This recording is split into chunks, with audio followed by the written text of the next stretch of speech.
أعوذ بالله السميع العليم من الشيطان الرجيم من همزه ونفخه ونفثه بسم الله الرحمن الرحیم صحابہ کا تعارف ہم پڑھ رہے تھے۔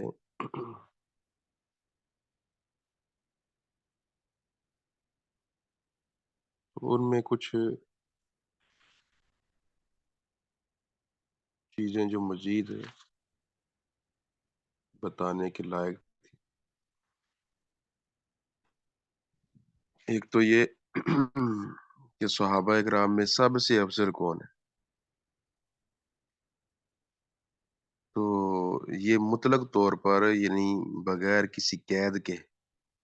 جو اہل علم نے بات بتلائی ہے وہ یہ ہے کہ سب سے افضل ابوبکر صدیق ہیں، پھر عمر ہیں رضی اللہ عنہما۔ تقریباً تمام اہل سنت جو ہیں اس بات پر متفق ہیں، پھر عثمان اور پھر علی۔ تو یہ عثمان اور علی جو ہیں تو یہ یعنی جمہور کا قول ہے۔ جمہور کہتے ہیں یعنی عام علماء، جس طرح جمہوریت ہوتی ہے کہ جس میں اکثریت کی رائے ہو، تو ایسے ہی جمہور علماء یعنی اکثر علماء کی جو رائے ہو۔ تو ابو بکر عمر یہ سب سے افضل ہیں، تو یہ تو سارے اہل سنت اس بات کو مانتے ہیں۔ اور پھر اس کے بعد عثمان، پھر اس کے بعد علی جو ہیں، عثمان و علی کے بارے میں جمہور کی رائے ہے کہ وہ کہتے ہیں کہ یہ سب سے افضل ہے۔ پھر اس کے بعد یہ 10 صحابہ تھے جن کو اللہ کے نبی صلی اللہ علیہ وسلم نے جنت کی بشارت دے رکھی تھی۔ ابو بکر فی الجنہ، عمر فی الجنہ، عثمان فی الجنہ، علی فی الجنہ، اس طرح زبیر، طلحہ، سعد، سعید، ابو عبیدہ اور عبد الرحمن بن عوف۔ تو ان 10 لوگوں کو اللہ کے نبی صلی اللہ علیہ وسلم نے جنت کی بشارت دے رکھی تھی، تو لہٰذا یہ بھی اے، سب سے افضل لوگ ہیں، عشرہ مبشرہ جو ہیں۔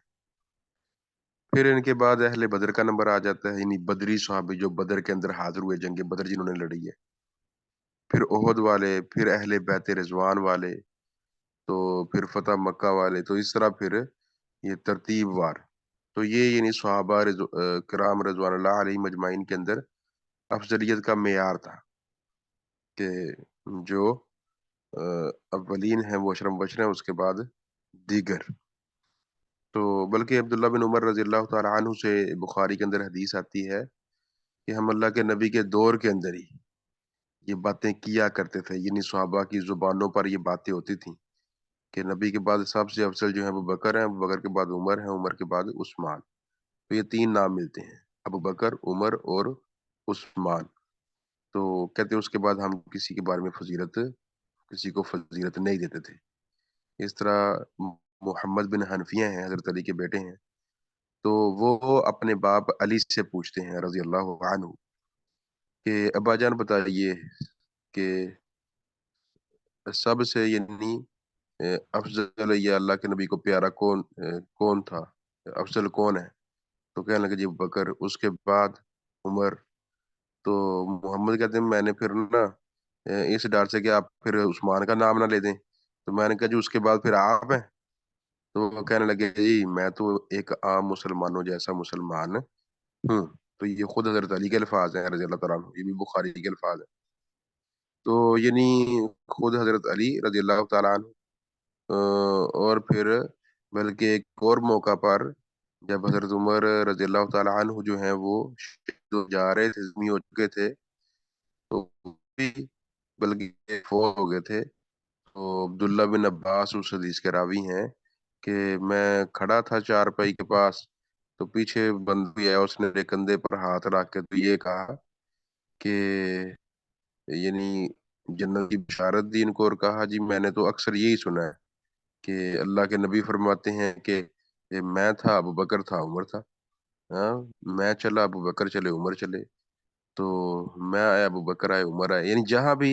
نبی کا نام آیا ساتھ ابو بکر عمر کا نام آیا۔ تو یہ حضرت علی بیان کرتے ہیں رضی اللہ تعالیٰ عنہ، عبداللہ بن عباس اس کے راوی ہیں، تو انہوں نے ان سے یہ لفظ سنے۔ تو مطلب یہ صحابہ اکرام کے اندر بھی اور بعد میں اہل علم سب جو ہیں اس بات پر متفق ہیں کہ صحابہ میں افضل جو ہیں ابو بکر و عمر ہے۔ تو اولین اسلام کون تھے، اسلام کے اول روح کون تھے؟ تو اب اس کے بارے میں آتا ہے جی، مردوں میں سے ابوبکر صدیق تھے رضی اللہ تعالیٰ عنہ، تو بچوں میں سے علی بن ابی طالب، اور عورتوں میں سے حضرت خدیجہ تھیں، اور غلاموں میں سے زید بن حارثہ تھے، یعنی جو آزاد ہو چکے تھے، اور پھر جو غلام تھے ابھی ان میں سے بلال تھے رضی اللہ تعالیٰ عنہ۔ تو یہ اولین لوگ ہیں جو سب سے پہلے مسلمان ہوئے، ابوبکر، علی، خدیجہ، زید اور بلال۔ تو سب سے آخر میں وفات کن کی ہوتی ہے؟ تو وفات اگر دیکھا جائے تو یہ ابو طفیل عامر بن واصلہ لیثی، ابو طفیل ہیں، عامر ان کا نام ہے۔ تو عامر جو ہیں یہ سب سے آخر میں فوت ہوتے ہیں۔ تو یہ سن 100 کو مکہ مکرمہ میں فوت ہوئے تھے، سن 100 ہجری کو۔ تو اور سیکنڈ لاسٹ جو ہیں وہ انس بن مالک تھے رضی اللہ تعالیٰ عنہ۔ تو یہ یعنی 93 کے اندر بصرہ میں فوت ہوئے تھے، سن 93 ہجری کے اندر بصرہ میں فوت ہوئے تھے۔ اور عامر بن واصلہ سا کے ساتھ، تو عامر بن واصلہ جو ہیں یہ لاسٹ صحابی ہیں جو 100 ہجری کے اندر فوت ہوئے۔ تو بعد نے اس سے آگے بھی بیان کیا، لیکن 100 والی بات درست لگتی ہے، اس وجہ سے کہ اللہ کے نبی صلی اللہ علیہ وسلم نے آپ سے ایک حدیث ملتی ہے کہ ایک مرتبہ آپ نے فرمایا تھا کہ صحابہ آج کا دن دیکھ لو، آج جو بھی اس رات کے وقت جو بھی دنیا کے اندر روح موجود ہے وہ آج کے 100 سال بعد زندہ نہیں ہوگا۔ تو یعنی اللہ کے نبی کے دور کے اندر جو جو بھی اس وقت زندہ تھا، تو وہ صحابہ اکرام جو اگلے دن پیدا ہوئے ہیں، ہفتے بعد پیدا ہوئے، مہینے بعد پیدا ہوئے، ان کی بات نہیں، جو اس وقت زندہ تھا، اس رات، جس رات اللہ کے نبی نے بات کی ہے۔ تو اب اللہ کے نبی صلی اللہ علیہ وسلم فرماتے ہیں کہ یہ 100 سال بعد نہیں ہوں گے۔ تو پھر اسے یہی سمجھ آتی ہے کہ صحابہ کرام جو ہیں وہ جو، اب صحابی تو وہی ہوتا ہے جو اللہ کے نبی کی زندگی کے اندر زندہ ہو، تو اب وہ پھر 100 سال کے آگے پھر نہیں جا سکتے، تو 100 سال تک پھر وہ سب جو ہیں وہ فوت ہو گئے۔ تو اس کے بعد پھر یہ صحابہ کے بارے میں اگر پڑھنا ہو تو اس کے بارے میں کچھ عربی کتب ہیں جن کے اندر یہ تفسیر ملتی ہے، ہمارے ائمہ نے جمع کی ہے۔ ایک حافظ ابن حجر عسقلانی، جن کی یہ ہم حدیث کی کتاب پڑھ رہے ہیں، ماشاءاللہ یہ ہر فن کے اندر انہوں نے کتاب لکھی ہے، حدیث کے فن کے اندر یہ کمال شخصیت تھی ہے۔ حافظ ابن حجر العسقلانی، اسقلان کے رہنے والے تھے، یعنی یہ فلسطین کے علاقے میں ادھر۔ تو الاصابہ یا مصر کا علاقہ ہے غالباً۔ تو الاصابہ فی تمییز صحابہ، تمییز تامیم یا زا، تو اصابہ سوا سے ہے۔ اور اسد الغابہ، غابہ کہتے ہیں جنگل کو، اسد شیر کو، شیر کو کہتے ہیں جمع اسد کی جمع اسد۔ فی معرفت الصحابہ، تو یہ حافظ ابن اسیر کی ہے۔ اور اس کے بعد ابن عبد البر ہیں، ان کی کتاب ہے الاستیعاب فی اسماء الاصحاب۔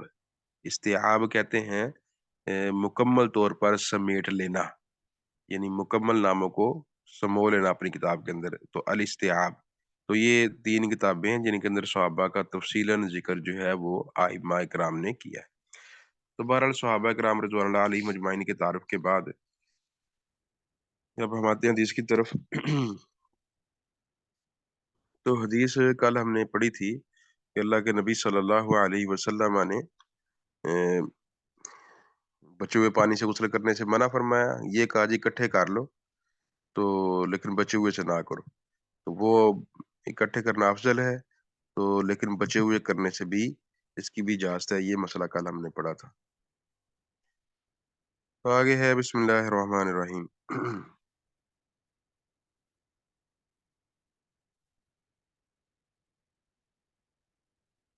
وعن ابن عباس، بلکہ آگے ہے والی اصحاب سنن، اور اصحاب سنن کے لیے ہے۔ سنن یعنی سنن نسائی، سنن ابن ماجہ، جو سنن ہوتی ہیں، سنن کے بارے میں آپ کو بتایا تھا کہ وہ کتب کہ جن کے اندر ایسی احادیث ہیں کہ جو احکام، جو عملی شرعی مسائل پر مشتمل ہیں، شریعت کے وہ مسائل جن کا تعلق انسان کے عمل سے ہے، نماز، روزہ، حج، زکوٰۃ، قسم، دیت، کفارہ، یہ سزائیں جو ہیں جو انسان کے عمل سے تعلق رکھتی ہیں، تو وہ نا حدیث پر مشتمل کتاب ہے۔ اس کے اندر بہرحال مناقب کے فضائل اور عقائد، یہ چیزیں، پھر قیامت کے احوال، تو ماضی کے حالات، تو یہ چیزیں نہیں ہوتی، صرف عملی احکام ہی ہوتے ہیں۔ تو ولی اصحاب سنن، اور اصحاب سنن کے لیے ہے اغتسل بعض ازواج نبی، نبی صلی اللہ علیہ وسلم کی کسی بیوی نے غسل کیا، فی جفنتن، ایک بڑے برتن کے اندر، لگن کہتے ہیں اسے اردو میں ویسے، تو بڑے برتن میں، فجا لیغتسل منہا، تو اب کی کسی بیوی نے غسل کیا تو آپ آئے اور غسل کرنے لگے اس سے، تاکہ اس سے غسل کرے۔ فقالت، تو وہ کہتی ہیں لاہو آپ سے، انی کنتو جنبن، بے شک میں جنبی تھی، میں جنابت سے میں نے غسل کیا ہے۔ فقالت، تو آپ نے فرمایا، ان الماء، بے شک پانی، لا یجنبو، یہ جنبی نہیں ہوتا، اگر تم جنبی تھی تو پانی جو ہے اسے جنبی نہیں ہوتا۔ تو وصححہ ترمذی و ابن خزیمہ، اور اس حدیث کو ترمذی نے صحیح قرار دیا ہے اور ابن خزیمہ نے صحیح قرار دیا ہے۔ تو اب اس کے اندر بھی وہ سابقہ مسئلہ ہی ہے کہ جو کل ہم نے پڑھا تھا کہ اللہ کے نبی نے اپنی بیوی میمونہ کے بچے ہوئے پانی سے غسل فرمایا۔ تو اس میں بھی ہے کہ آپ صلی اللہ علیہ وسلم نے بچے ہوئے پانی سے غسل فرمایا۔ تو حالانکہ یہ بہتر نہیں ہے، لیکن اسے کہہ لیں کہ جواز ہے، تو جائز ہے، چونکہ یہ کام اس لیے اللہ کے نبی نے کیا، اور اس سے یہ بھی یہ نہیں معلوم ہوتا ہے کہ اللہ کے نبی صلی اللہ علیہ وسلم ایک متواضع طبیعت کے مالک تھے، یعنی آپ تواضع کا اہتمام کرتے تھے، عاجزی کا اہتمام کرتے تھے، تو یعنی ایک کام افضل نہ ہونے کے باوجود جو ہے اس کے اندر جواز ہونے کی وجہ سے آپ نے کیا، تو یہ گویا آپ نے اپنی طبیعت کی انکساری کا اظہار کیا ہے کہ آپ منکسر طبیعت کے مالک تھے۔ اور اس سے یعنی یہ بھی مسئلہ بھی معلوم ہو گیا کہ پھر پانی جو ہے مثلاً ایک جنبی آدمی ہے، اب ہمارے ہاں تو برتن ہوتے ہیں یا شاور ہوتا ہے، ہم لے لیتے ہیں، یا نل ہوتا ہے اس کے نیچے بیٹھ کے نہا لیا، اب اس دور میں یہی برتن ہوتے تھے، وہ بھر لیے اور اس برتن بھر کے دوسری سے پھر نہا لیا، تو اب یہ چیز تھی۔ تو اب اس کو پھر جب نہانا ہوتا تو وہ چلو کے ساتھ پانی لے کر پھر اسی سے نہاتے، یعنی ہاتھ کے ذریعے ہی پانی اپنے جسم پر ڈالتے جاتے اور اپنے جسم کو تر کر لیتے۔ اب یعنی یہ بھی حالات مد نظر رکھنے کے لائق ہیں کہ اس دور کے اندر پانی وہ دور دور سے کنویں سے لایا جاتا تھا، تو اب زیادہ پانی بھی نہیں بہایا جا سکتا۔ وہ حدیث میں آپ آگے پڑھیں گی، پڑھیں گے کہ آپ اللہ کے نبی صلی اللہ علیہ وسلم ایک مد پانی سے، مد پانی ہوتا ہے یعنی آپ دونوں ہاتھ ملائیں اور ان دونوں ہاتھوں کو ملا کر، یعنی جسے ہم بک کہتے ہیں، یہ تو وہ دونوں ہاتھ ملا کر اس کو پانی سے بھر لیں تو یہ ایک مد ہوتا ہے، اگر درمیانے سے قد کا آدمی ہو، اور اگر 4 دفعہ یوں کر لیں تو وہ ایک سا بن جاتا ہے، اگر درمیانے قد کا آدمی ہو تو تقریباً ایک سا جو ہے وہ 4 مد ہوتے ہیں، تو تقریباً 2 کلو بنتا ہے، 2 کلو 100 گرام، اور ایک مد جو ہے تقریباً یہ آدھا کلو کا بن گیا پھر کہہ لیں، تو اتنے مد سے وضو کر لیتے اللہ کے نبی، اور ایک سا سے اللہ کے نبی غسل فرما لیتے، تو مراد یہ پانی کہنے کے لپ کے ساتھ لینا ہے ہاتھ کے ساتھ، اور جسم کو کہہ لے کہ تر کرنا ہوتا تھا، سارا جسم بھیگ جائے، تو یہ مقصد ہوتا ہے۔ زیادہ پانی تو بندہ پھر کھل کے نہا سکتا ہے، جس طرح موسیٰ علیہ السلام جو ہیں وہ تالاب کے اندر ہی اتر کر تو نہانے لگے تھے۔ تو بہرحال یہ لپ اب لینا ہے، تو جب لپ لینا ہے تو انسان جنبی ہے، تو کیا اس سے پھر وہ پانی نجس ہوگا؟ تو نہیں، پانی پھر نجس نہیں ہوگا، پانی پلید نہیں ہوگا، کیونکہ جو جنبی ہے اس کی نجاست ایک مانوی، ایک ذہنی شے ہے، باقی عملی طور پر گند کوئی لگا ہو انسان کے جسم پر تو پھر تو وہ گندا ہے، لیکن اگر نہیں لگا ہوا تو پھر وہ جنابت کی نجاست ایک مانوی نجاست ہے، ایسے جو حدث ہوتا ہے انسان کا وضو ٹوٹ گیا ہے، تو یہ بھی کہتے ہیں کہ اے، یعنی حدث بے وضو کی جو حالت ہوتی ہے، تو اس میں تو وہ نجاست والی بات بھی نہیں ملتی ہے اس کے بارے میں، تو کہہ لیں کہ بے وضو ہے انسان، تو لیکن بہرحال جنبی جب ہو تو وہ ایک جنابت، ایک مانوی سی نجازت، یعنی کہہ لیں کہ ذہنی جو سے سمجھی جا سکتی ہے بس، لیکن اس کا کوئی وجود نہیں ہوتا، محسوس وجود جس کو بندہ محسوس کر سکے، اس طرح پیشاب پخانہ اس کا وجود ایک محسوس ہے، تو ایسا نہیں ہوتا۔ تو بہرحال اس کے باوجود جب وہ پانی میں بندہ ہاتھ ڈال دے تو پانی پلید نہیں ہوتا، تو معلوم یہی ہوتا ہے کہ وہ ایک مانوی یعنی ذہن میں سمجھی جانے والی چیز ہے، باقی عملی طور پر وہ انسان نجس نہیں ہے۔ تو وہ کوئی جس طرح عورتیں ہیں کھانا بناتی ہیں، آٹا گوندتی ہیں، تو وہ یعنی پاک ہی ہے مومن، تو یہ سارے کام جو ہے وہ کر سکتا ہے۔ تو آگے ہے باقی وہ جو کھڑے پانی میں غسل کرنا وہ ایک الگ مسئلہ ہے، وہ ایک الگ مسئلہ ہے، وہ اللہ کے نبی نے منع فرما دی ہے۔ تو لیکن یہ ہے کہ اس کا جسم ایسے گندا ہوتا ہے تو نہیں۔ وعن ابی ہریرہ آگے ہے، وعن ابی ہریرہ رضی اللہ تعالی عنہ قال قال رسول اللہ صلی اللہ علیہ وسلم طہور اناء احدکم،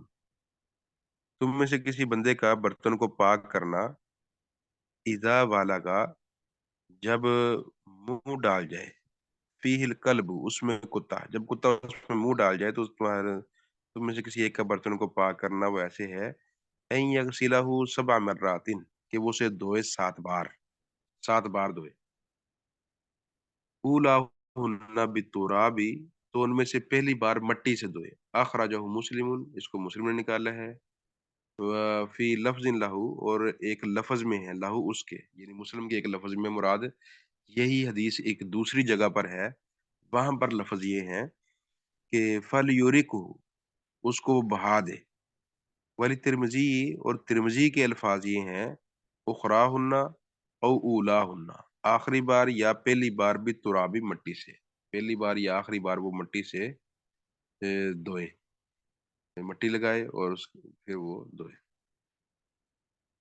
تو یہ بھی حدیث کے اندر، اب یہ کتے کے جھوٹے پانی کا یہ پھر حکم آ رہا ہے۔ ہم پڑھ رہے ہیں طہارت کی کتاب اور پانیوں کا بیان ہم پڑھ رہے ہیں، تو اب اس حدیث کو یہاں پر لانے کا مقصد یہ ہے کہ جس پانی میں کتا منہ ڈال جائے تو وہ پانی جو ہے وہ بھی نجس ہو جاتا ہے، ناپاک ہو جاتا ہے، تو اس میں پانی کی عدم طہوریت بتانے کے لیے اس کو یہاں پر وہ کتے کے جھوٹے کو ذکر کیا گیا ہے، مطلب یہ ہے کہ جس پانی کو کتا جھوٹا کر دے وہ ناپاک ہو جاتا ہے۔ تو اب یہ طہور یعنی پاک کرنا، تم میں سے کسی ایک کا برتن،